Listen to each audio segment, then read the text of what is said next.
Capítulo 3. El espejo del alma no puede reflejar a la vez la tierra y el cielo. La tierra desaparece de la superficie tan luego como el cielo se retrata en el fondo. Sanoni. ¿Quién te dio el encargo de anunciar al pueblo que no hay Dios? ¿Qué ventaja hayas en convencer a las gentes de que una fuerza ciega preside sus destinos y al azar igualmente flagela el crimen y la virtud?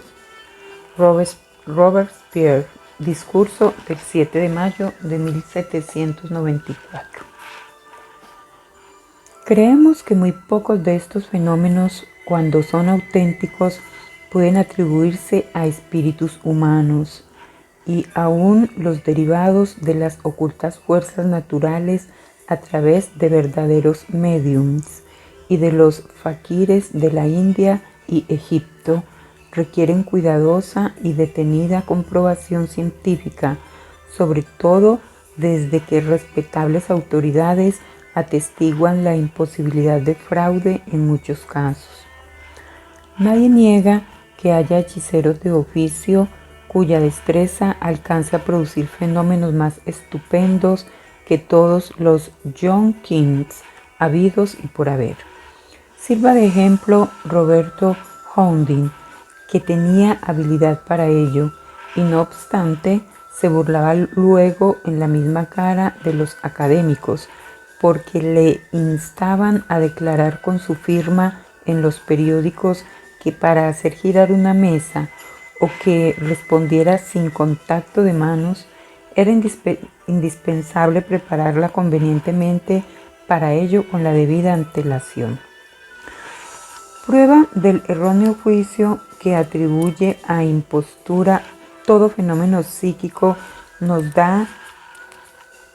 la da el no haber aceptado un famoso prestidigitador londinense las apuestas de 1,000 libras esterlinas con que Algernon Joy, él era secretario honorario de la Asociación Nacional de Espiritistas de Londres, le incitó a producir los fenómenos psíquicos en las mismas condiciones que los mediums, bajo la vigilancia de una comisión nombrada al efecto. Por hábil que sea un prestidigitador, no podrá llevar a cabo en igualdad de circunstancias los fenómenos operados por los más vulgares faquires hindús.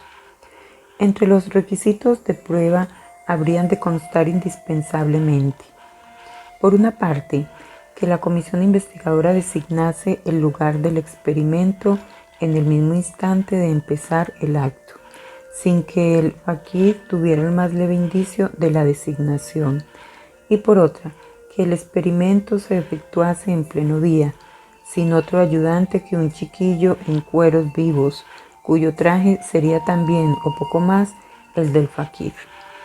En estas condiciones escogeríamos las 3 suertes más repetidas de los faquires y presenciadas no hace mucho por varios personajes del séquito del príncipe de Gales. Conviene a saber: primero, convertir en serpiente cobra de mordedura mortal una rupia fuertemente retenida en la mano cerrada por un circunstante escéptico. Segundo, lograr que en menos de 15 minutos brote, crezca, fructifique y madure una simiente escogida arbitrariamente por los espectadores y plantada en el tiesto que ellos mismos proporcionen. Tercero, tenderse el faquir sobre 3 espadas hincadas por el puño en el suelo punta arriba y al deshincarlas una tras otra quedarse el faquir tendido en el aire a 1 metro del suelo. Cuando hagan lo mismo los prestidigitadores, empezando por Houdin y acabando por el último impostor que recabó éxitos con sus ataques al espiritismo, entonces y solo entonces creeremos que el género humano procede de la pezuña de Orohippus o eocénico de Huxley. Nuevamente afirmamos con entera seguridad que no hay en los otros 3 puntos cardinales hechicero profesional capaz de emular a los desastrados e incultos faquires de Oriente, que no necesitan estancias egipcias ni preparación ni ensayo para realizar sus experimentos, pues siempre están prestos a invocar en su auxilio a las ocultas fuerzas de la naturaleza, que son libro de 7 sellos, tanto para los prestidigitadores como para los científicos europeos. Acertadamente dice Elihu: no siempre son sabios los hombres eminentes, ni la edad es prueba de discernimiento.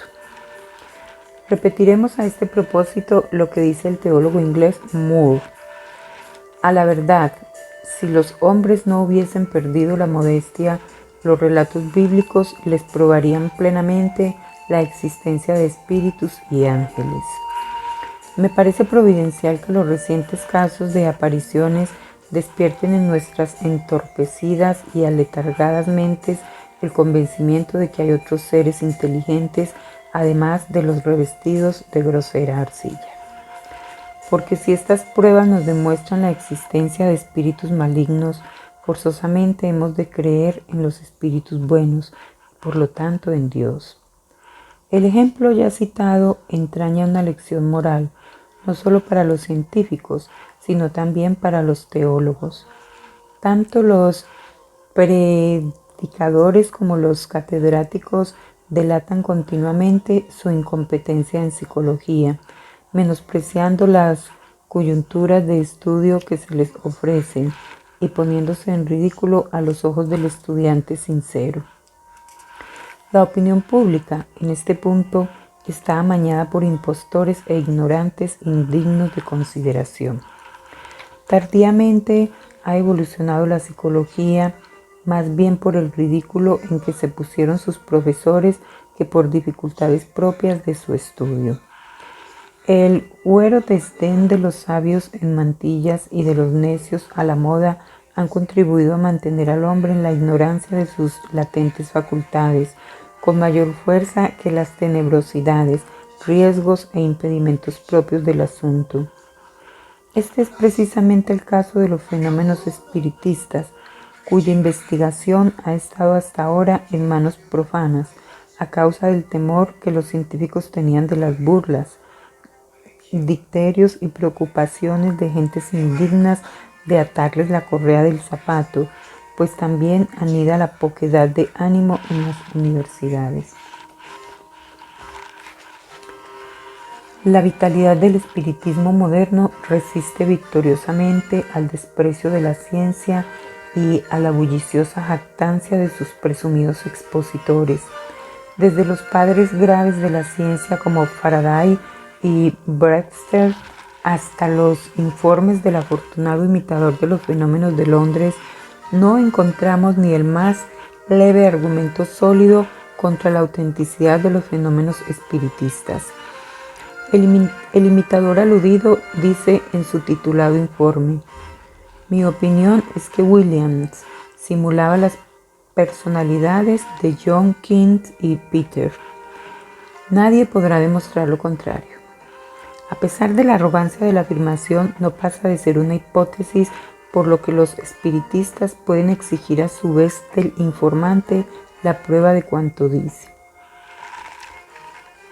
Pero los más inveterados y acervos enemigos del espiritismo pertenecen a una clase por fortuna poco numerosa, pero que alza mucho la voz para publicar sus opiniones con estrépito digno de mejor causa. Son los eruditos a la violeta que en la América del Norte presumen de sabios por tener una máquina eléctrica en su despacho o haber publicado tal o cual memoria pueril sobre la locura y la mediumanía. Se creen estos hombres pensadores profundos y fisiólogos eminentes y desdeñan para ellos absurda metafísica, porque son positivistas de la escuela de Augusto Comte, cuyo más vivo anhelo es levantar a la ilusa humanidad del negro abismo en que la superstición la tiene sumida y reconstruir el cosmos sobre mejores fundamentos. Su irascible psicofobia llega al extremo de considerar imperdonable ofensa que les supongan dotados del espíritu inmortal. Y si les hubiéramos de hacer caso, los hombres solo pueden tener alma científica o alma anticientífica, según su grado de mentalidad. Unos 30 o 40 años atrás, Auguste Comte, alumno de la Escuela Politécnica de París y auxiliar de las cátedras de cálculo diferencial e integral y mecánica racional en el mismo establecimiento docente, se despertó una mañana con la ventolera de ser profeta. En los Estados Unidos se encuentra un profeta en cada esquina y en Europa escasean como cisnes negros, pero Francia es país de novedades y Comte fue profeta con tanto éxito que aún la grave Inglaterra lo diputó durante algún tiempo por el Newton del siglo XIX. Difundióse el contagio mental hasta invadir cual devorador incendio Alemania, Inglaterra y Estados Unidos. La flamante filosofía ganó algunos prosélitos en Francia, cuyo entusiasmo no fue duradero, porque se negaron a proporcionar los recursos que necesitaba el profeta, y el fervoroso entusiasmo despertado en un principio por aquella religión sin Dios se entibió con rapidez igual a su enfervoramiento. De los ardientes apóstoles del profeta solo quedó uno notable, el famoso filólogo Littré, miembro del Instituto de Francia y candidato perpetuo a la Academia Imperial de Ciencias, cuya entrada le obstruía maliciosamente el obispo de Orleans. El matemático filósofo, el sumo pontífice de la religión del porvenir, predicaba su doctrina al estilo de todos los profetas contemporáneos. Divinizaba a la mujer y la ponía sobre un altar, pero la diosa quedaba en la obligación de pagarse la peana. Los racionalistas que tanto se burlaron de las extravagancias de Fourier y de Saint-Simon y con tanto desprecio ridiculizaron el espiritismo, se vieron presos como incautos gorriones en la liga retórica del nuevo profeta. Como ni los más empedernidos ateos son extraños al anhelo congénito en el hombre de reconocer una divinidad, al ansia de lo desconocido. Los discípulos de Comte le siguieron atraídos por el aparente brillo de este fuego fatuo, hasta hundirse en un pantano sin fondo. Encubiertos bajo la máscara de una falsa erudición, los positivistas se propusieron acabar con el espiritismo, mientras por otra parte alardeaban de investigar sin prejuicio alguno los fenómenos psíquicos. Demasiado tímido para arremeter contra las iglesias cristianas, procuraron minar la fe del hombre en Dios y en la inmortalidad del alma, principios fundamentales de toda religión. Su táctica consiste en ridiculizar el espiritismo fenoménico que tantas pruebas suministra de la supervivencia del alma, y para atacarlo en su punto más flaco se apoyan por un lado en la falta de método inductivo y en las exageraciones de las doctrinas espiritistas, y por otro en la prevención con que las gentes miran el fenomenalismo. De esta suerte se muestran quijotescos y benéficos develadores de la tan, según el vulgo, monstruosa superstición. Veamos hasta qué punto aventaja al espiritismo la ponderada religión del porvenir instituida por Comte, y nos percataremos de que con mayor motivo merecen sus prosélitos el manicomio, donde aconsejaban recluir a los médiums, con quienes se habían mostrado tan solícitos. Ante todo, conviene advertir que por lo menos las 3/4 partes de los rasgos repulsivos del espiritismo moderno derivan de los materialistas que aventuradamente se pasaron al campo contrario. Comte ha descrito repugnantemente la fecundación artificial de la mujer del porvenir, hermana mayor del venusto ideal de los partidarios del amor libre.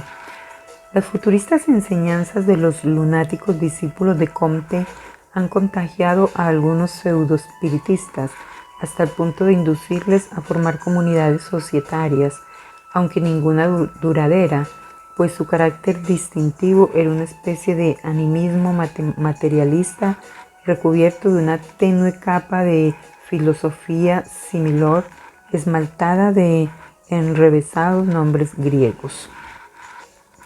Propuso Platón en la República que para mejorar la especie humana se eliminaran los individuos enfermizos y deformes y se fomentasen los matrimonios entre los más robustos ejemplares de la raza. No era de esperar que el genio de nuestro siglo, no obstante sus presunciones de profeta, forjase nuevos planes en su cerebro y como buen matemático combinó hábilmente unas cuantas utopías antiguas, dióles matiz plástico y apoyado en el pensamiento de Platón engendró la mayor monstruosidad nacida de cerebro humano. Es preciso advertir que no atacamos a Comte como filósofo, sino tan solo como innovador. En la notoria confusión de sus ideas sociales, filosóficas y religiosas, resplandecen con frecuencia algunas observaciones y juicios tan lógicos en el fondo como brillantes en la forma, cuyo fulgor, parecido al del relámpago en noche tenebrosa, acrecienta las tinieblas luego de extinguido. De sus obras podría entresacarse un volumen de aforismos verdaderamente originales que definen con sumo acierto la mayor parte de los males de la sociedad, pero ni en su pesado curso de filosofía positiva, ni en su paródico catecismo de la religión positiva, se encuentra la más ligera insinuación del posible remedio.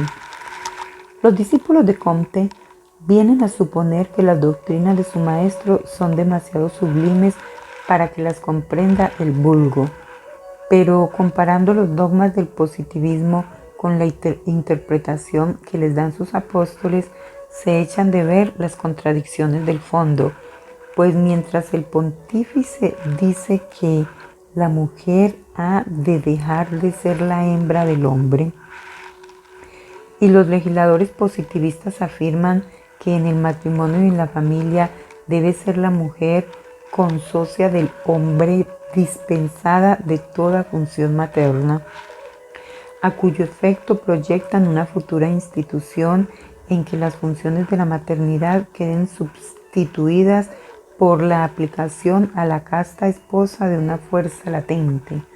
No faltan sacerdotes laicos del positivismo que preconizan la poligamia y aseguran que sus doctrinas contienen la quinta esencia de la filosofía espiritualista. Según los teólogos católicos, cuya eterna pesadilla es el demonio, la mujer futura, descrita por Comte, caerá en poder de los incubos. Estos son fenómenos de la magia superior. Pero, a juicio de más zumbones autores, la divinidad del positivismo será una yegua de dos patas. También Littré hace prudentes restricciones al aceptar el apostolado de tan maravillosa religión. Decía así en 1859. Asegura Comte que no solo ha establecido los principios, trazado los perfiles y descubierto el método, sino también las consecuencias necesarias para levantar el edificio social y religioso del porvenir. En esta segunda parte nos reservamos la opinión al propio tiempo que aceptamos sin reparo en herencia el conjunto de la primera. Pero más adelante añade, en su magistral obra Sistema de Filosofía Positiva, establece Comte las bases de una filosofía que, con el tiempo, ha de suceder a la teología y a la metafísica. En esta obra expone, como no podía menos, su directa aplicación al gobierno de las sociedades, Como quiera que no advierto nada arbitrario en estas doctrinas y en cambio encuentro verdadera ciencia, mi adhesión a los principios se extiende a sus esenciales consecuencias. Littré se ha mostrado digno discípulo del profeta, pues todo el sistema de Comte nos parece basado sobre equívocos. Donde dice positivismo, se ha de leer nihilismo, donde castidad, leed impudicia, y así de lo demás. Como quiera que es una religión fundada sobre bases negativas, difícilmente pueden llevarla sus prosélitos a la práctica, sin decir que lo negro es blanco. Sigue Littré. La filosofía positiva no acepta el ateísmo, porque el ateo no tiene la mente emancipada, sino que a su modo es un teólogo que explica como le place la esencia de las cosas y presume conocer su origen. El ateísmo es sinónimo de panteísmo y este sistema también es todavía enteramente teológico y pertenece a la escuela antigua. Perderíamos el tiempo si prosiguiéramos citando más pasajes de estas paradójicas disertaciones. Comte llegó al colmo del absurdo al dar el nombre de religión a su nueva filosofía, y como suele acontecer en estos casos, sus discípulos sobrepujaron el absurdo. Filósofos postizos que brillan en las academias positivistas de Norteamérica como una luciérnaga en comparación de una estrella, delatan con toda amplitud sus opiniones al cotejar el sistema de pensamiento y vida planeado por el apóstol francés con las necedades del espiritismo, que por supuesto sale mal parado del cotejo. Para destruir es necesario reedificar, exclama Comte citando a Cassaudiere. Sin conformarse con su pensamiento, y sus discípulos explanan el aborrecible sistema con que pretenden sustituir el cristianismo, el espiritismo y aún los métodos científicos. Uno de ellos dice: el positivismo es una doctrina integral que repudia por completo toda creencia teológica y metafísica, toda modalidad sobrenatural y por consiguiente el espiritismo. El verdadero criterio positivista sustituye el estudio de las leyes invariables de los fenómenos por el de sus causas inmediatas. En este concepto también repudia el ateísmo, porque al fin y al cabo el ateo es un teólogo en el fondo, pues no difiere de los teólogos en el planteamiento, sino en la solución del problema, y por lo tanto es inconsecuente. Los positivistas rechazamos todo problema inaccesible a la mente humana, pues de lo contrario malgastaríamos nuestras fuerzas en la imposible indagación de las causas primeras. Por lo tanto, el positivismo da satisfactoria explicación del mundo y de los deberes y destino del hombre. Mitiguemos el brillo de este programa con el juicio crítico del insigne Hare, quien dice a este propósito: la filosofía positivista de Comte es, en último término, puramente negativa, pues afirma la inutilidad de perder tiempo en indagar los inescrutables orígenes de las leyes de la naturaleza. Por consiguiente, esta doctrina se funda en la ignorancia de las causas y medios de las leyes en que forzosamente ha de permanecer el hombre, a pesar de las pruebas referentes al mundo espiritual. Así es que mientras el ateísmo queda recluido en los dominios de la materia, el espiritismo se mueve en un campo de tan dilatado espacio como la eternidad con relación a una vida humana y como las insondables regiones sidéreas respecto del área habitable de nuestro planeta. En suma, el positivismo arremete igualmente contra la teología, la metafísica, el espiritismo, el ateísmo, el materialismo y la ciencia, con amenaza de invalidarse a sí mismo. Opina de Mirbeer que según la filosofía positivista, la mente humana no logrará equilibrarse hasta que la psicología se considere como un laxante cerebral y la historia como un laxante social. El Mahoma moderno empieza por despojar al hombre del alma y de la fe en Dios, para hundir después inadvertidamente en las entrañas de su propia doctrina la afiladísima espada de la metafísica, cuyos golpes presumiera evitar. De este modo no quedan en su sistema ni vestigios de filosofía. De un discurso pronunciado en 1864 por Pablo Janet, miembro del Instituto de Francia, sobre el positivismo, entresacamos el siguiente párrafo. Hay algunos talentos educados y nutridos en las ciencias exactas y experimentales que sienten instintiva inclinación a la filosofía, pero sin que puedan satisfacerla más que con elementos ajenos, y su ignorancia de las ciencias psicológicas les lleva precisamente a combatirlas, con lo cual presumen haber fundado una nueva filosofía positiva que, bien mirada, no es ni más ni menos que una incompleta y mutilada hipótesis metafísica.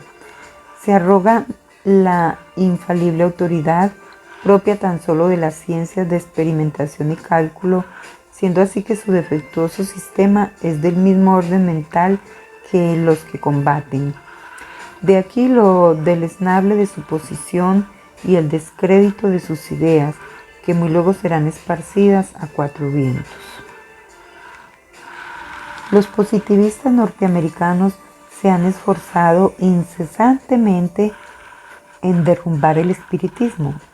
Para que se vea hasta dónde llega su imparcialidad, recordemos que preguntan si los dogmas de la Inmaculada Concepción, de la Trinidad y la Eucaristía resisten al examen de la fisiología, de las matemáticas y de la química, para decir después que más absurdas todavía son las quimeras del espiritismo.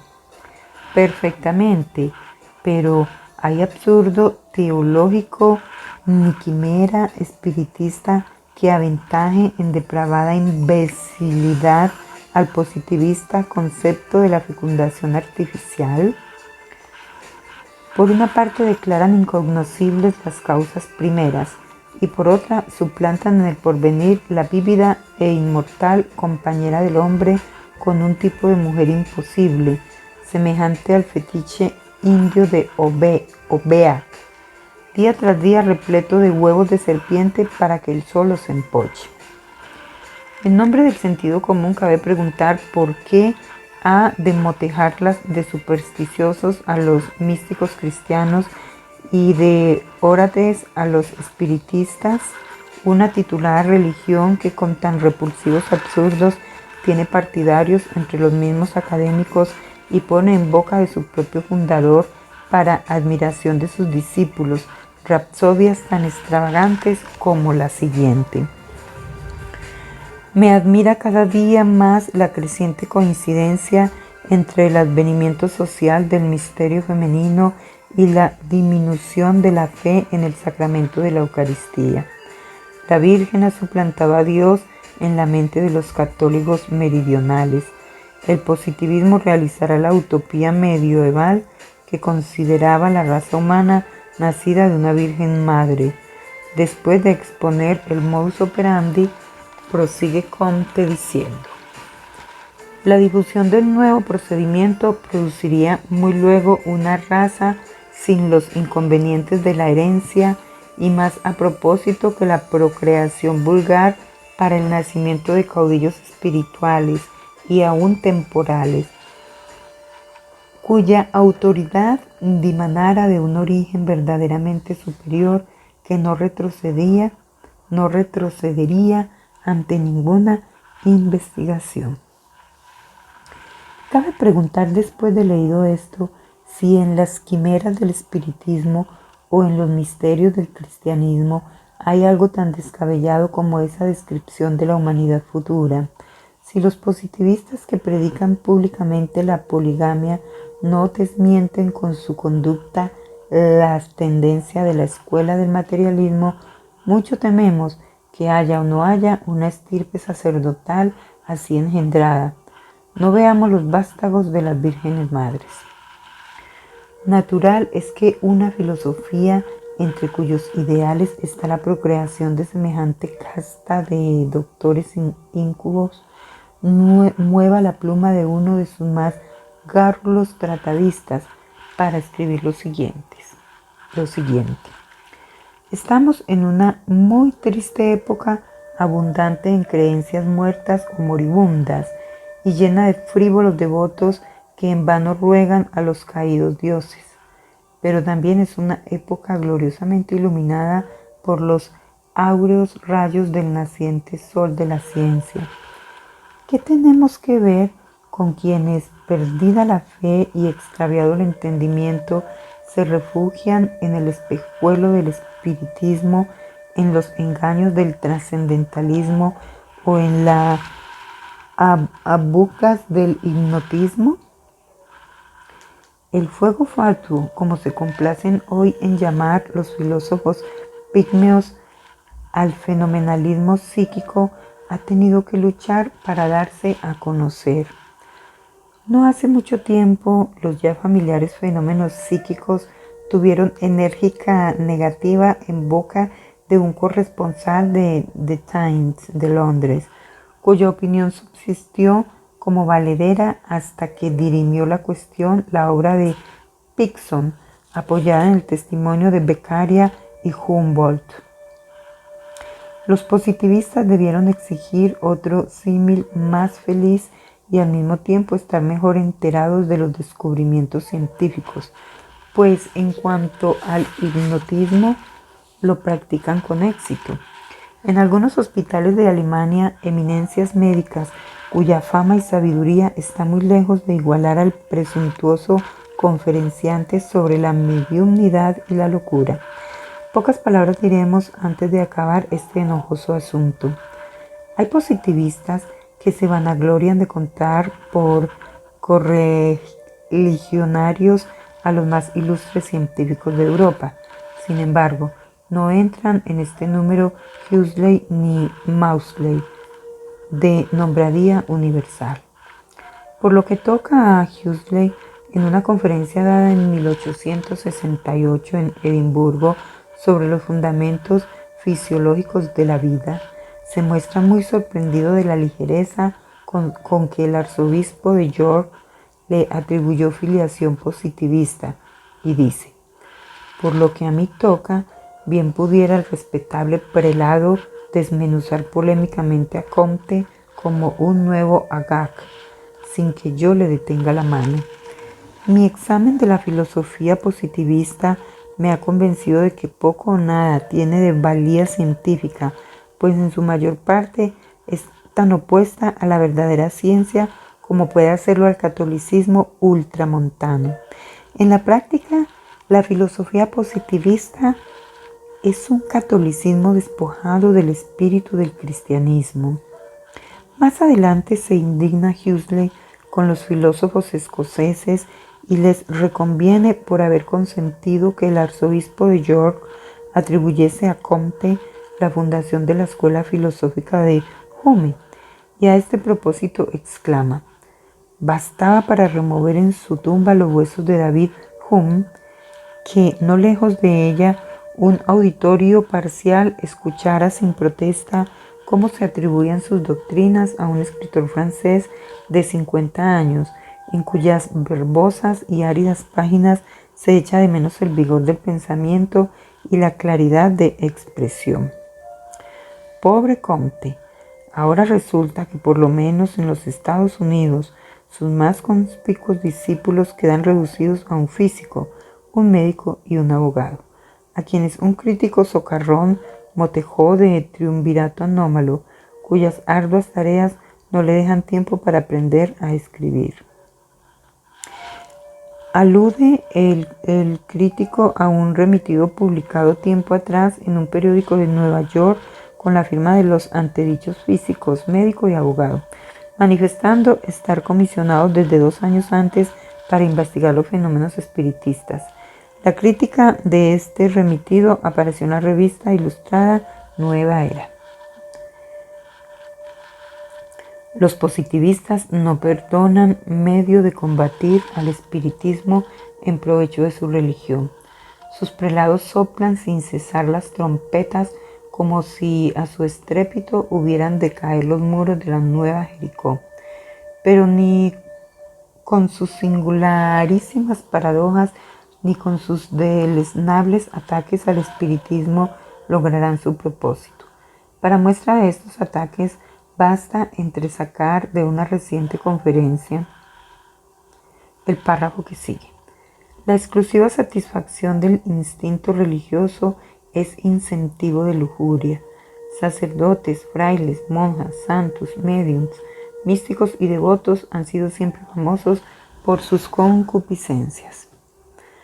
Nos complace en observar que mientras el positivismo se erige alborozadamente en religión, el espiritismo no ha pretendido jamás ser otra cosa que una ciencia, una filosofía incipiente, o más bien el estudio indagativo de las fuerzas naturales. Los verdaderos científicos reconocen la realidad de los fenómenos psíquicos, que solo se atreven a negar los monos remedadores de la ciencia. Los positivistas se burlan del fenomenalismo psíquico y en cambio no saben abrir la boca sin que, como al retórico Butler, no se le escapase un tropo. Quisiéramos contraer las censuras al círculo de necios y pedantes que usurpan el título de científicos, pero es innegable que cuando las eminencias tratan algún nuevo punto, pasan sus decisiones sin réplica, aun cuando la merezcan. La cautela propia de los hábitos de investigación experimental, los prejuicios establecidos y el peso de la autoridad científica contribuyen paralelamente a petrificar el pensamiento en dogmas intangibles, y con demasiada frecuencia la ciencia progresa a costa del martirio o del ostracismo del innovador. Los experimentadores de laboratorio deben, por decirlo así, tomar a la bayoneta el reducto de la preocupación y la rutina, pues no será fácil que una mano amiga deje entonada la poterna. No han de hacer caso de las ruidosas protestas y la impertinente crítica de los publicistas de quinta fila que se arremolinan en la antesala de la ciencia, pues deben reservar sus fuerzas para dar en rostro a la hostilidad de los conspicuos y vencerla.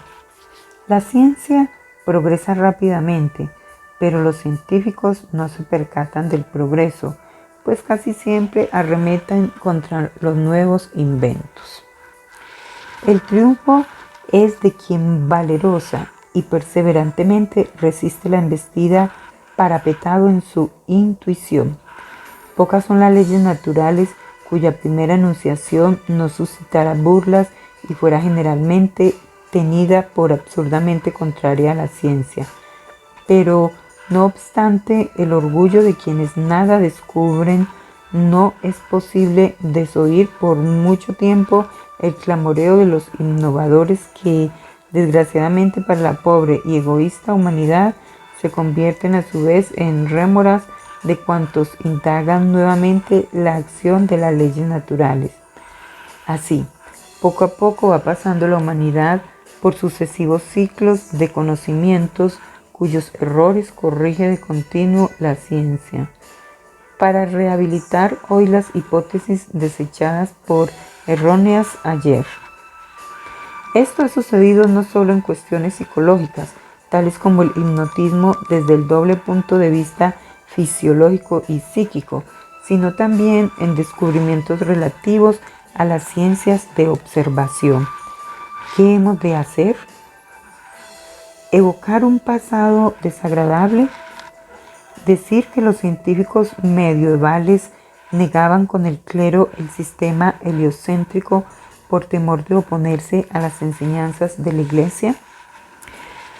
Recordaremos que algunos naturalistas del siglo XVIII negaron autenticidad zoológica a las conchas fósiles, diciendo que tan solo eran simulaciones artificiosas, mientras otros sostenían acaloradamente lo contrario en discusiones salpicadas de insultos, hasta que Buffon sentenció el pleito con prueba plena en favor de los segundos. Seguramente que si tan discordes andan los científicos respecto al origen y naturaleza de las conchas fósiles tan fácilmente observables, a duras penas cabe esperar que crean en las formas espectrales de las sesiones espiritistas cuando el medium es genuinamente sincero. Los escépticos podrían entretener provechosamente los ratos de ocio en la lectura de la obra de Flourens, secretario perpetuo de la Academia Francesa, titulada Historia de las investigaciones de Buffon, en la que describe cómo el insigne naturalista desbarató la hipótesis de la simulación artificial, cuyos partidarios persistieron en negar todo cuanto no comprendían y se mofaron sarcásticamente de los experimentos eléctricos de Franklin, de las tentativas de Fulton, de los proyectos ferroviarios de Perdonet, de las nuevas orientaciones de Harvey y de las heroicas pruebas de Palissy. En la ya citada obra Conflictos entre la religión y la ciencia, se muestra Draper algo distanciado de la justicia, al achacar tan solo al clero los impedimentos con que tropieza el progreso de las ciencias, pero sin menoscabo de la admiración debida al insigne escritor, observaremos que aparte de la enemiga mostrada por el clero a los descubrimientos enumerados en la obra, no debió pasar por alto la oposición que todo inventor hubo de encontrar en los científicos.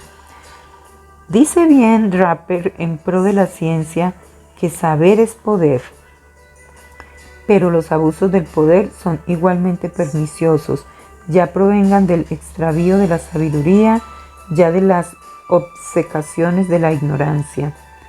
Además, el clero no tiene hoy la fuerza que tuvo en otras épocas y sus protestas no harían mella en el mundo científico. Sin embargo, mientras los teólogos se mantienen tras cortina, los científicos han empuñado a dos manos el cetro del despotismo y lo blanden como espada del querubín puesto a la entrada del Edén, para alejar a los hombres del árbol de vida mortal y retenerlos en el mundo de perecedera materia. El periódico londinense El Espiritista, en su réplica a la crítica de Gully sobre la hipótesis de Tyndall, llamada de la neblina ígnea, dice que gracias a la ciencia no mueren hoy todos los espiritistas en las hogueras inquisitoriales. Admitamos esta gracia, aún teniendo en cuenta que ya pasaron de moda los autos de fe, y preguntemos si en el caso de que Faraday, Tyndall, Huxley, Agassiz y otros dispusieran del poder de la Inquisición, se encontrarían los espiritistas tan seguros como están hoy día, pues mueve a preguntarlos la actitud de dichos científicos respecto del espiritismo, ya que a falta de hogueras donde abrazar a quienes creen en el mundo de los espíritus, les llaman locos, maniáticos, alucinados, fetichistas y demás vituperios por el estilo. A la verdad, no acertamos a descubrir las razones que habrá tenido el director de El Espiritista de Londres para mostrarse tan agradecido a la benevolencia de los científicos, pues el reciente proceso Lancaster-Duncan-Slade, seguido en Londres, debiera haber abierto los ojos a los espiritistas demasiado confiados para darles a entender que el materialismo pertinaz es mucho más refractario a la razón que el fanatismo religioso. Uno de los mejores escritos de Tyndall es el folleto titulado Martineau y el materialismo, aunque tal vez con el tiempo enmiende el autor algunos excesos de lenguaje, pero dejando por de pronto esto aparte, fijémonos en lo que dice sobre la ciencia. En boca de Martineau pone la pregunta siguiente: ¿cuándo un hombre piensa, siente y quiere, cómo actúa la conciencia?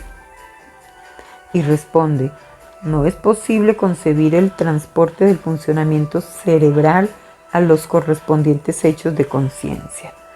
Suponiendo que un pensamiento definido coincida simultáneamente con una acción molecular en el cerebro, no poseemos, ni rudimentariamente siquiera, el órgano intelectual que nos permita descubrir por el raciocinio el enlace entre el pensamiento y la acción cerebral que coinciden sin que sepamos por qué. Aun cuando nuestra mente y nuestros sentidos fuesen capaces de percibir las moléculas cerebrales, de atisbar todos sus movimientos, agrupaciones y descargas eléctricas, si acaso las hay, aunque conociéramos perfectamente su correspondencia con los pensamientos y emociones, no podríamos resolver el problema de cómo el proceso fisiológico se enlaza con los hechos de conciencia. La hondanada entre ambos fenómenos quedaría tan intelectualmente infranqueable como antes. Tyndall, Fragmentos de Ciencia.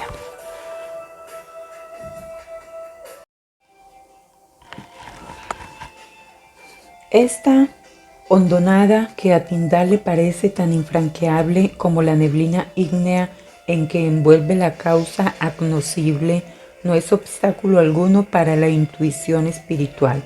El profesor Buchanan, en sus bosquejos de conferencias sobre el sistema neurológico en antropología, escritos en 1854, señala el modo de echar un puente sobre tan temerosa hondonada. Aquí tenemos una de aquellas troces donde se almacena parcamente la semilla mental de futuras y copiosas cosechas. Pero el edificio del materialismo se basa enteramente sobre los toscos sótanos de la razón. Cuando los maestros de la ciencia hayan llegado al límite extremo de su capacidad, podrán a lo sumo revelarnos un mundo de moléculas animadas por secreto impulso. El más acertado diagnóstico de la enfermedad que aqueja a los científicos lo encontraremos con solo una ligera sustitución de palabras. En la crítica a que Tyndall somete la mentalidad del clero ultramontano, en vez de sacerdotes, pongamos científicos. En lugar de pasado precientífico, leamos presente materialista y reemplacemos ciencia por espíritu. El pasaje siguiente nos traza un vivo retrato pintado por mano maestra del científico moderno. Sus sacerdotes viven tan apegados al precientífico pasado que aún los más poderosos talentos son refractarios a las verdades recientes. Tienen ojos y no ven, oídos y no oyen, porque ojos y oídos se convierten a visiones y sonidos de otros tiempos.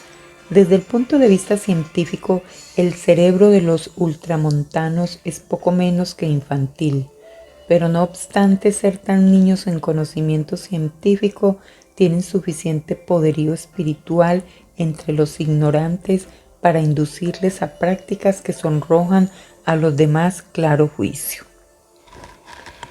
Esto lo escribió Tyndall en su libro Fragmentos de Ciencia. El ocultista les dice a los científicos que se miren en este espejo. Desde los albores de la historia, todos los pueblos exigieron en su legislación el testimonio de por lo menos 2 testigos para aplicar la pena de muerte. Por boca de 2 o 3 testigos sea condenado el reo de muerte. Dice el legislador del pueblo hebreo: las leyes que condenan a un hombre a muerte por la declaración de un solo testigo son contrarias a la libertad. La razón exige por lo menos 2 testigos. Todos los pueblos han aceptado, por lo tanto, el valor de la prueba, pero los científicos rechazarían 1.000.000 de testimonios contra uno. En vano 200.000 testigos dan fe de los hechos. Los científicos tienen ojos y no ven, como si persistieran en ceguedad y sordera. 30 años de pruebas irrecusables y el testimonio de algunos millones de creyentes en Europa y América tienen derecho a que se les considere y respete. sobre todo cuando el veredicto de un jurado compuesto de 12 espiritistas, influido por las pruebas aducidas por los testigos, pudiera condenar a muerte a un científico que hubiera perpetrado un crimen por efecto de la conmoción de las moléculas cerebrales, no refrenadas por el convencimiento de una futura retribución moral. La ciencia, en síntesis, considerada como divina meta, es digna de que el mundo entero la respete y venere, porque solo por la ciencia podemos comprender a Dios en sus obras. Según Webster, la ciencia es la comprensión de la verdad ante los hechos, la investigación de la verdad en sí misma, la adquisición del conocimiento puro. Si la definición es exacta, tendremos que la mayoría de los científicos modernos han falseado a su diosa, la verdad en sí misma. Pues, ¿dónde hemos de buscar la clave de las verdades de la naturaleza, sino en los inescrutados misterios de la psicología? Desgraciadamente, muchos experimentadores solo escogen los hechos más a propósito para cohonestar sus prejuicios. La psicología no tiene peores enemigos que los médicos de la escuela alopática.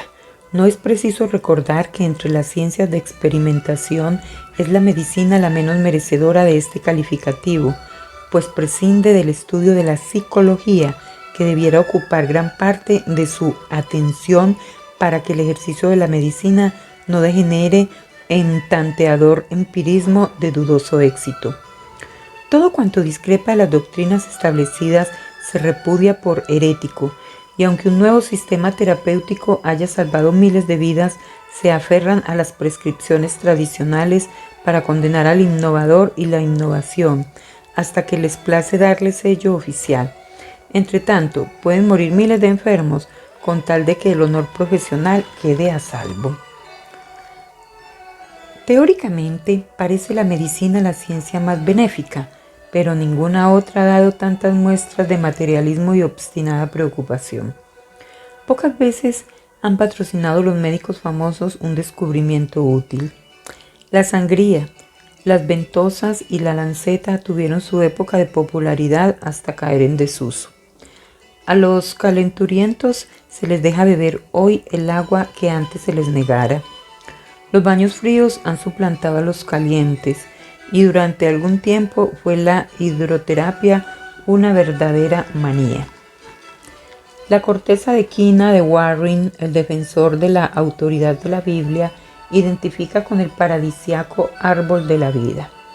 Fue importada en España el año 1632 y estuvo en olvido durante mucho tiempo. La Iglesia demostró, por una vez al menos, más penetración que la ciencia, pues a instancias del cardenal de Lugo patrocinó Inocencio X el nuevo medicamento. El autor de una obra antigua titulada Demonología cita muchas medicinas que volvieron a emplearse después de largos años de olvido, de suerte que la mayor parte de los descubrimientos terapéuticos vienen a ser sencillamente la rehabilitación de antiguos remedios. En el siglo XVIII, una curandera llamada Noufleur encomiaba las virtudes que para la expulsión de la tenia posee la raíz del helecho macho, y vendió el secreto a Luis XV por una cuantiosa suma, pero los médicos averiguaron que ya lo había empleado Galeno en el tratamiento de la misma enfermedad. Los famosos polvos del duque de Portland contra la gota eran el Diacentaureón de Celio Aureliano. Y luego se vio que ya lo mencionaron los primitivos médicos en sus obras, tomándolo de los autores griegos. Lo mismo sucede con el agua medicinal de Hewson, famoso remedio de la gota, que no obstante su nuevo disfraz es el Colchicum autumnale o villorita, muy semejante a una planta llamada Hermodactylus, cuyas propiedades antigotosas ponderaron Orivario, famoso médico del siglo IV, y Etio Amideno, que floreció en el siglo V. Después cayó en desuso, tan solo porque era medicamento demasiado antiguo para tenerlo en cuenta por los médicos del siglo XVIII. El sabio fisiólogo Megandier no descubrió nada, ya que no conocieran los médicos de la antigüedad. No descubrió nada que ya no conocieran los médicos de la antigüedad. Su específico contra la tisis, en que entraba como ingrediente el ácido prúsico, está descrito en las obras de Lumeo, donde afirma que la infusión de laurel se empleaba con excelentes resultados en el tratamiento de tan terrible enfermedad. Plinio asegura que el extracto de almendras y huesos de cereza curaba las toses más pertinaces. Concluye diciendo el autor de Demonología que puede afirmarse con toda seguridad que las diversas preparaciones secretas a base de opio, tenidas por descubrimientos de la moderna farmacopea, están descritas en las obras de los autores antiguos tan desdeñados en nuestros días. Nadie niega ya que desde tiempo inmemorial estuvo concentrada en el lejano oriente la sabiduría humana hasta el punto de que ni en Egipto se cultivaban las ciencias naturales tan asiduamente como en el Asia Central. El mismo Sprengel, no obstante, su cautelosa prevención contra todo indicio lo reconoce así en su Historia de la Medicina. Y cuando discute los puntos relacionados con la magia, deja a salvo la de la India, por menos conocida que la de cualquier otro país de la antigüedad, pues entre los indios eran más esotérica, si cabe, que entre los egipcios, y por tan sagrada se la tenía que el vulgo apenas sospechaba su existencia y solo se ejercía públicamente en las graves crisis nacionales o en circunstancias de temerosa trascendencia. Era la magia una ciencia divina que más intensamente resplandecía en los ascetas gimnósofos, cuya austeridad de vida, pureza de costumbre y desprendimiento de las cosas mundanas aventajaba a la de los más ejemplares hierofantes egipcios y eran tenidos en mayor veneración que los magos caldeos. Vivían solitarios en yermo, mientras que los sacerdotes egipcios formaban comunidades, y no obstante las preocupaciones históricas contra magos y adivinos, poseían valiosos secretos médicos y sobresalían insuperablemente en el arte de curar, según se infiere de los numerosos tratados que todavía se conservan en los monasterios de la India. No nos detendremos a dilucidar si los gimnósofos fueron los primeros magos de la India, o si recibieron este conocimiento en herencia de los rishis. Los rishis eran 7 y florecieron en el periodo prevédico. Tenían fama de sabios y se les reverenciaba como a los semidioses. Demuestra Hank que los rishis ocupan en la religión hinduista el mismo lugar de los 12 hijos de Jacob en la religión judaica. Los brahmanes se consideran descendientes directos de los rishis. Entonces no nos detendremos a dilucidar si los gimnósofos fueron los primeros magos de la India o si recibieron este conocimiento en herencia de los rishis, porque los científicos experimentales lo tendrían por estéril especulación. El autor moderno dice al hablar de los gimnósofos: les honra sobremanera el celo con que educaban a los jóvenes en la virtud, despertando en sus corazones generosos sentimientos, y sus máximas y pláticas transmitidas por los historiadores demuestran lo muy versados que estaban en filosofía, astronomía, religión y moral. Mantuviéronse dignamente independientes de la soberanía temporal de los príncipes más poderosos, cuyo favor jamás solicitaban ni tampoco iban a lisonjearles con visitas de adulación, y cuando el príncipe necesitaba de sus oraciones o de consejos, no tenían más remedio que ir en persona a consultarles o enviar mensajeros en su busca. Conocían las propiedades útiles de minerales y plantas, pues estaban familiarizados con los secretos de la naturaleza, y tanto la fisiología como la psicología eran para ellos libros abiertos, en que libaban la ciencia mágica llamada entonces Machagiotia. Es muy extraño que los cristianos estén obligados a creer como artículo de fe los milagros bíblicos. Y no solo no crean, sino que se mofen de los prodigios relatados en el Atharva Veda y los atribuyan al demonio. Sin embargo, contra la malévola opinión de algunos sánscritistas, podemos demostrar bajo varios aspectos la identidad esencial entre ambas taumaturgias, con la particularidad de que no pueden haber plagiado los Vedas a la Biblia, puesto que las escrituras hebreas son muy posteriores a las indas.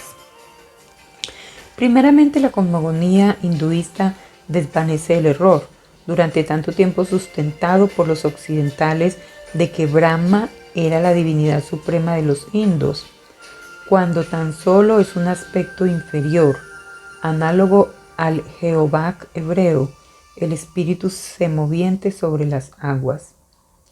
El Dios creador, el demiurgos, el arquitecto del mundo, cuya imagen simbólica tiene 4 rostros correspondientes a los 4 puntos cardinales.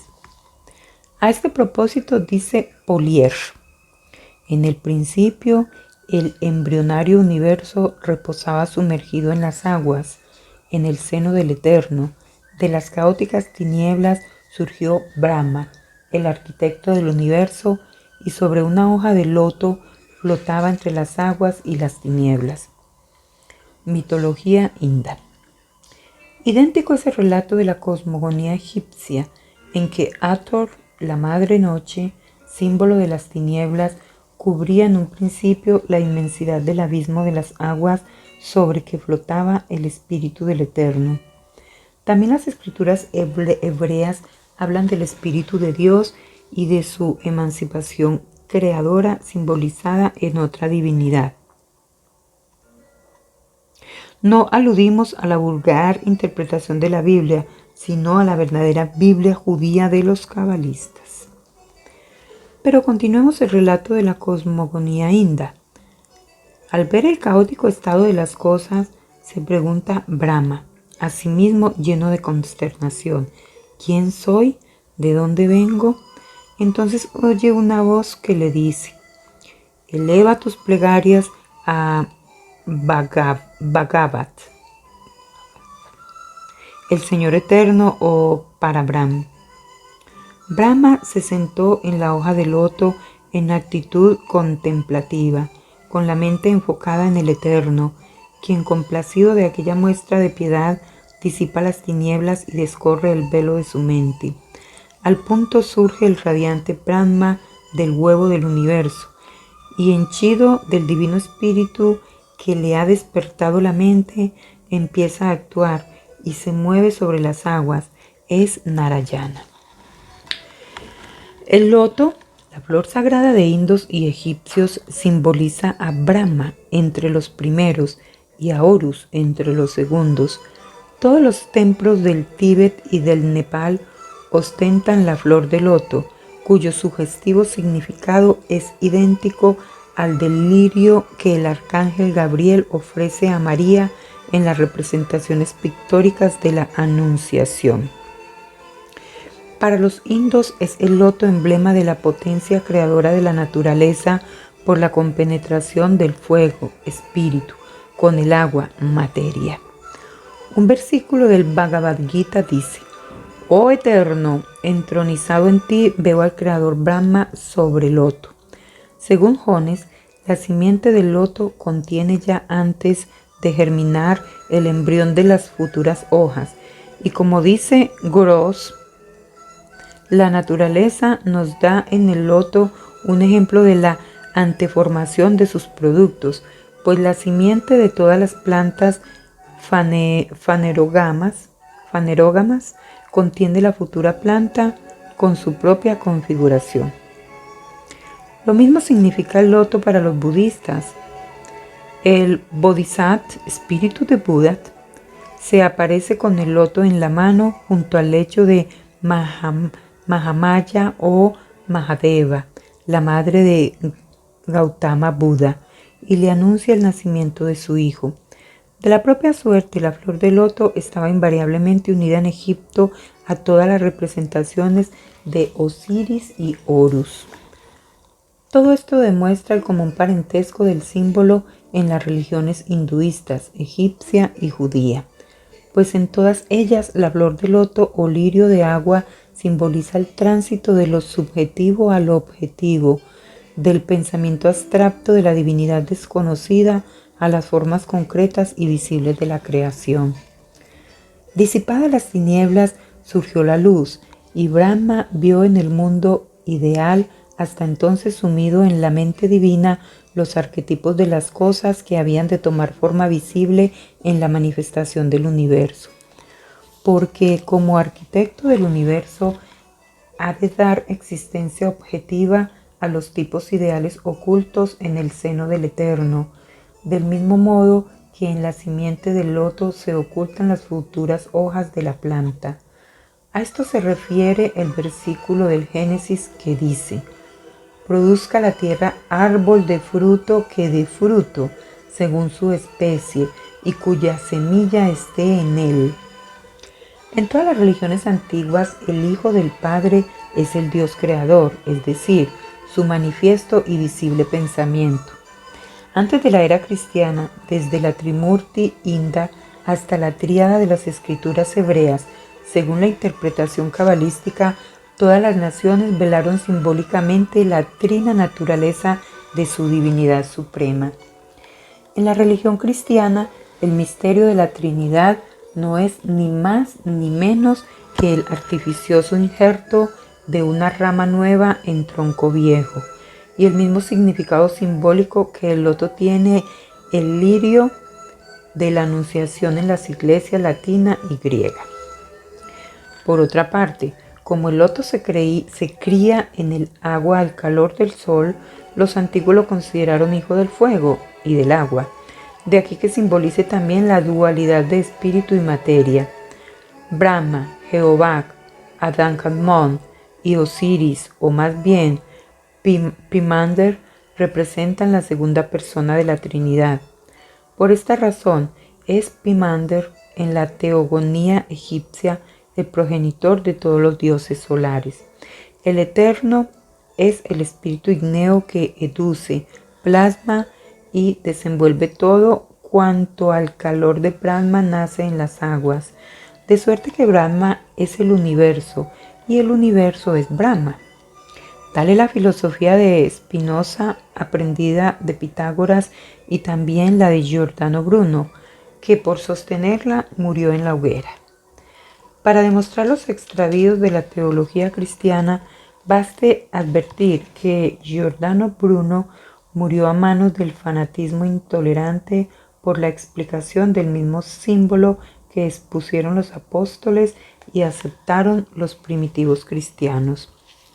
El lirio del Bodhisattva y de Gabriel, que simboliza el agua y el fuego, o el concepto de la creación, se pone de manifiesto en el primitivo sacramento del bautismo. Las doctrinas de Bruno y Spinoza son virtualmente idénticas, aunque este las exponga de un modo más cauto y velado que el autor de Causa Principio et Uno, o sea, Infinito Universo de Mondi. Pero tanto Bruno, que declara haberse inspirado en Pitágoras, como Spinoza, que sin declararlo lo deja traslucir, tienen el mismo concepto de la causa primera. Según ellos, Dios es entidad per se, el infinito espíritu, el único ser independiente de toda otra causa y efecto, que por su voluntad produjo todas las cosas y estableció las leyes del universo, cuya ordenada existencia mantiene perpetuamente. De acuerdo con los Wabbawikas indos, erróneamente tildados de ateos, quienes dicen que todas las cosas y todos los seres, hombres, dioses y espíritus proceden de Wabba o su propia naturaleza, Brahma no creó la tierra, como tampoco el resto del universo, sino que surge del alma del mundo luego de emanar de la causa primera, y emana de sí a su vez la naturaleza toda. No queda independiente sino entremezclado con ella, de modo que Brahma y el universo forman un solo ser, y cada partícula del universo es en esencia el propio Brahma, quien procede de sí mismo.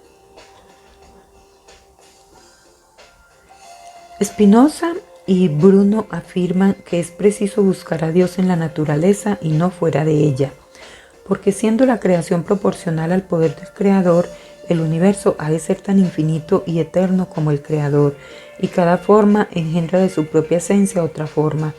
Los críticos modernos afirman que Giordano Bruno prefirió dar la vida a ceder en sus convicciones, porque no le sostenía la esperanza en otro mundo mejor, de lo que parece inferirse que Giordano Bruno no creía en la inmortalidad del alma, y así lo asegura Draper al decir con referencia a la multitud de víctimas de la intolerancia clerical: el tránsito de esta vida a la otra, aun en circunstancias aflictivas, era entonces el paso de temporánea pena a eterna felicidad. El mártir cree que una mano invisible le conduce a través del tenebroso valle. Bruno no cree en semejante auxilio. Las opiniones filosóficas, porque sacrificó su vida, no podían prestarle consuelo alguno. Sin embargo, Draper demuestra conocer muy superficialmente la doctrina de Bruno, dejando de lado a Spinoza, cuya cautelosa exposición de ideas las encubre a quien no sepa descifrar la metafísica pitagórica. Pero desde el momento en que Bruno declaraba explícitamente su conformidad con las doctrinas pitagóricas, por fuerza había de creer en la inmortalidad del alma y no verse privado de la consoladora esperanza de mejor vida. Su proceso, referido por Berti en La vida de Bruno, en vista de documentos originales recientemente publicados, no deja dudas respecto de las verdaderas doctrinas del ilustre filósofo. De conformidad con los neoplatónicos y los cabalistas, sostenían que Jesús era mago, en el sentido que Porfirio, Cicerón y Filo Judeo dan a la palabra magia, o sea, de sabiduría divina, capaz de investigar los secretos de la naturaleza. Según Filo Judeo, los magos son hombres de santidad que, apartados de las cosas de este mundo, contemplan las virtudes divinas, comprenden claramente la naturaleza de los dioses y los espíritus e inician a otros hombres en los misterios, cuyo conocimiento les permite relacionarse continuamente en vida con los seres invisibles.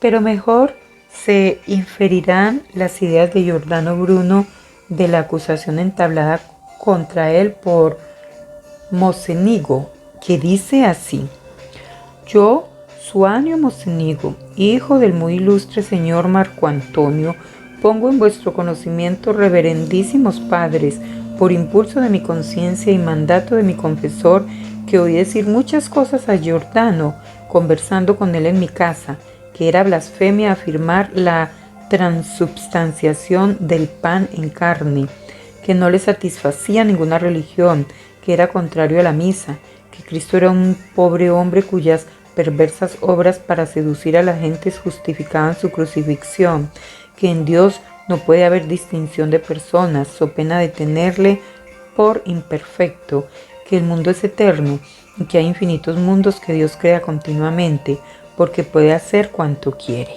que Cristo hizo milagros tan solo aparentes, pues era mago como lo fueron los apóstoles, y que él, es decir, Bruno, tiene poder sobrado para hacer más de cuanto ellos hicieron, que Cristo repugnaba la muerte e hizo cuanto pudo para evitarla, que no hay castigo para los pecados y que las almas creadas por obra de la naturaleza pasan de un animal a otro, y que así como los brutos animales han nacido de la corrupción, así también los hombres han de nacer otra vez después de morir.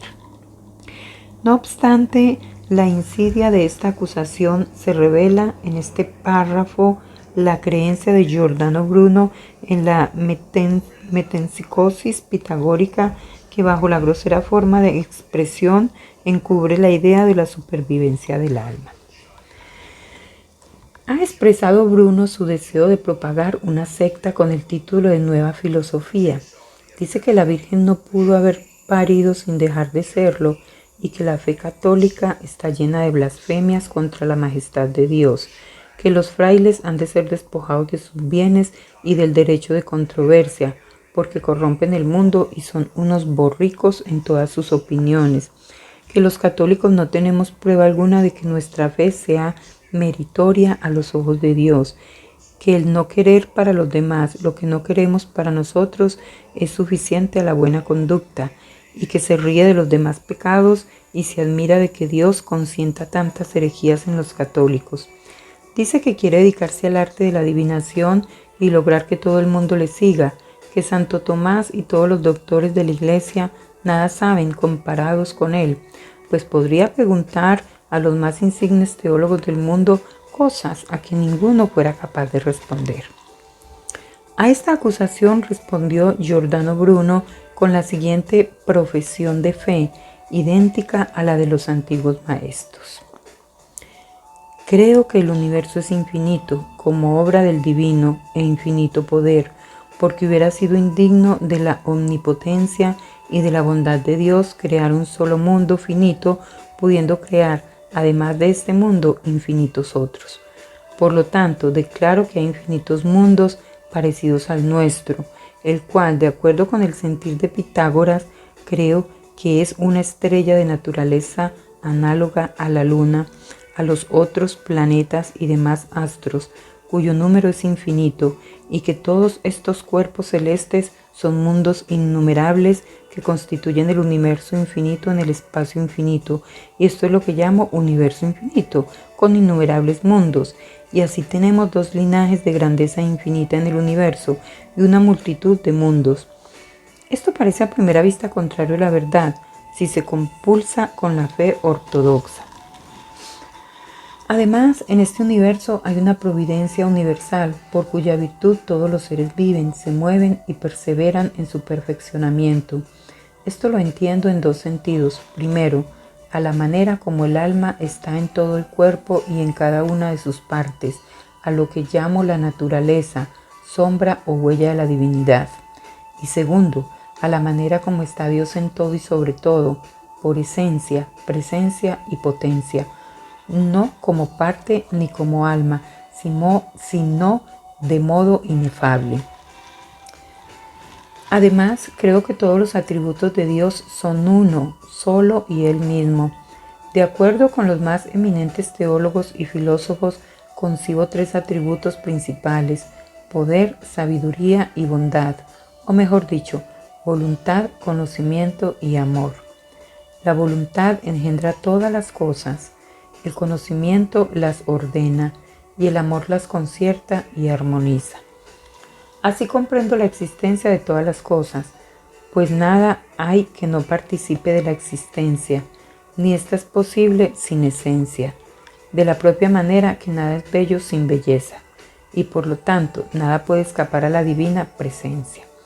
Así es que por raciocinio y no por verdad substancial entiendo distinción en Dios.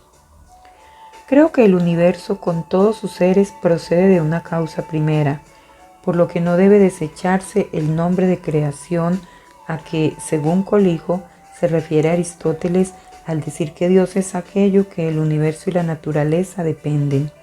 Así es que, según el sentir de Santo Tomás, sea o no eterno el universo, considerado en razón de sus seres, depende de una causa primera, y nada hay en él independiente. Con respecto a la verdadera fe, prescindiendo de la filosofía, ha de creerse en la individualidad de las divinas personas, y que la sabiduría, el hijo de la mente, llamada por los filósofos inteligencia y por los teólogos verbo, tomó carne humana. Pero a la luz de la filosofía, dudo de estas enseñanzas ortodoxas, aunque no recuerdo haberlo dado a entender explícitamente, ni de palabra ni por escrito, sino de un modo indirecto, al hablar de otras cosas que con toda sinceridad creo que pueden demostrarse por natural juicio. Así, en lo referente al Espíritu Santo o tercera persona, no lo comprendo de otra manera que como lo entendieron Salomón y Pitágoras, es decir, como alma del universo compenetrado con el universo, pues según Salomón, el Espíritu de Dios llena toda la tierra y contiene todas las cosas, y esto concuerda asimismo con la doctrina pitagórica expuesta por Virgilio en el texto de la Eneida, cuando dice: Principio coelum ac terras camposque licentes, lucetenque globum lunae, titaniaque astra spiritus intus alit, totanque infusa per actus men agitan molem. De este espíritu, vida del universo, procede, a mi entender, la vida y el alma de todo cuanto tiene alma y vida.